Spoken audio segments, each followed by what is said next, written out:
Hey y'all, Morgan from Charleston Crafted here, and today we're going to be talking about how to stain wood. Not just any wood, but oak. Oak is a super popular hard wood to work with, and it's pretty much the nicest wood that they sell at big box stores like Lowe's or Home Depot. So if you consider yourself more of an intermediate woodworker and you're feeling confident you want to build something really nice, you might have chosen oak. We're going to talk about whether you have white oak or red oak. The process to stain it is the same, and we are going to talk about that right here, right now. The steps are 1. Sand it with a high grit sandpaper. 2. Wipe it clean. 3. Apply a pre-stained wood conditioner. And 4. Stain in the direction of the grain with a rag or a paintbrush. Then after a few minutes, wipe off any excess stain. Once your wood is fully stained, you have the option of applying a top coat like polyacrylic. Use the same process in the direction of the stain using a paintbrush, and you will have protected your wood as well. All right, here is our oak board, and oak is just so beautiful. It's a lovely hardwood. There's a reason that it is a classic for furniture, for floors, for cabinets. You can't go wrong with oak. You can use red oak or white oak, depending on where you live in the country, might affect the availability of either one. I have a tiny little swatch here because I don't want to mess up too much of our nice, as you might guess, more expensive oak wood.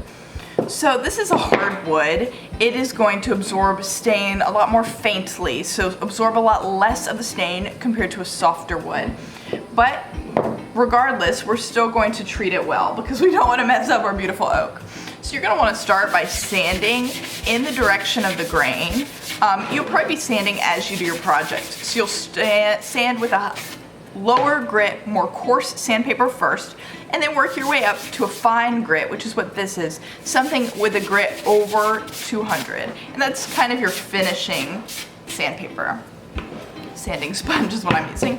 Then you're gonna brush off all your excess, and then this is an optional step with oak, but if you wanna make sure your project turns out it's possible best that it can, you can use a pre-stained wood conditioner. And you can apply this with a foam brush. You can use just a regular paintbrush. You can use a lint-free cloth. I'm gonna use this foam brush here today. And you're gonna dip it in just a little bit. A little goes a long way. And apply it in the direction of the grain. Follow the lines of the wood. You can see that instantly darkens up the wood. It's kind of like oiling it. And this is like adding a lotion to your wood. It'll absorb fully over 24 hours. So if you're gonna stain this in a while, and it's been more than 24 hours since you've conditioned it, you really have to redo the conditioner. It's kind of like lotion. It goes away on your, I keep calling it lotion, but it really is like lotion. Otherwise, we're gonna let it sit for about 30 minutes before we put our stain on this wood.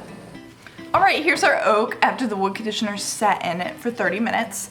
Now we're going to apply our stain.